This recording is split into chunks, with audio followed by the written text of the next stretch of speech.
Hello, my name's Dave Rowley. I'm the Training and Technical Support Manager for Dunlop, and here are our top tips for tiling.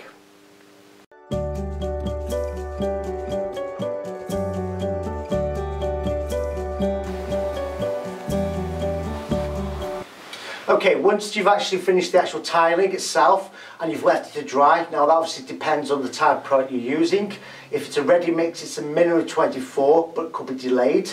With powders, obviously depending if you're using rapid setting or slow setting. But once it's actually dry itself, make sure you clean the tiles down.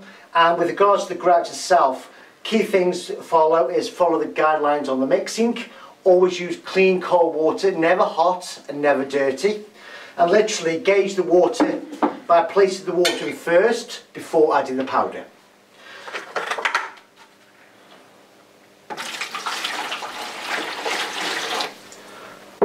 Now you can actually mix the whole bag or part of the bag, it all depends on the actual amount you actually require at the time.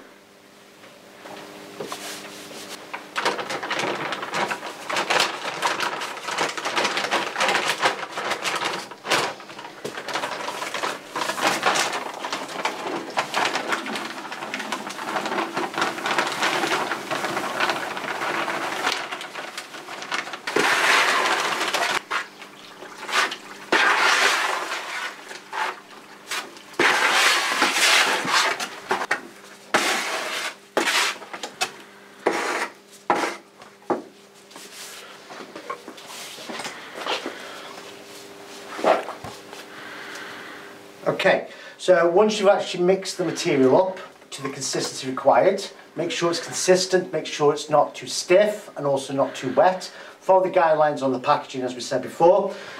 And literally what you do is you can mix this by hand like I've done here, or it can be used with a small paddle mixer, but obviously for larger quantities.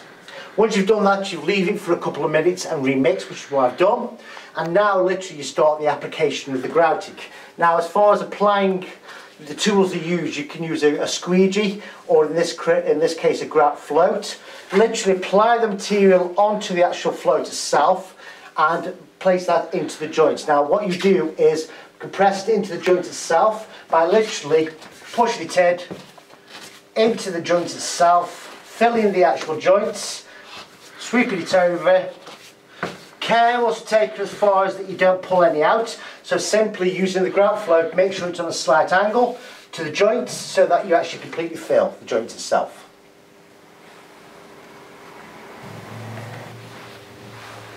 Okay, once you've actually applied the grout to the actual joints, be it the wall or floor, the application is exactly the same. You leave it to dry, make sure the grout is actually firming up into the joint.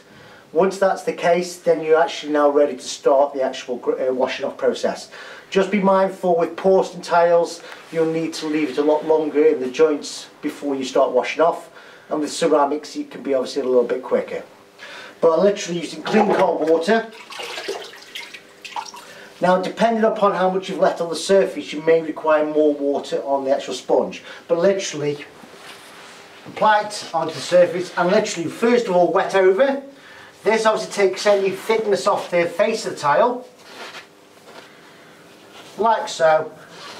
Keep obviously adding more water to the sponge, clean it out thoroughly, and then literally wipe it over, and then last of all, you literally wring it right up because you've now got water on the tile itself, and literally go in a diagonal motion,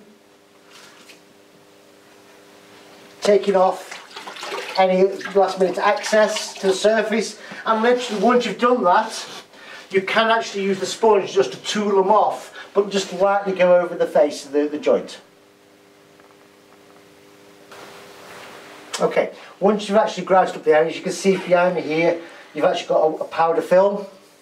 Now that could be actually washed over again depending on how thick it is, or just literally using a cloth or something like a tea towel, just something to actually polish the surface. And literally just polish over now and remove any excess from the surface. And literally obviously using any PP required, such as a mask, glasses. If you can open windows, that would also be good. And literally just polish it over the surface like so. remove that powder film, and this can be done as soon as the powder is actually dry.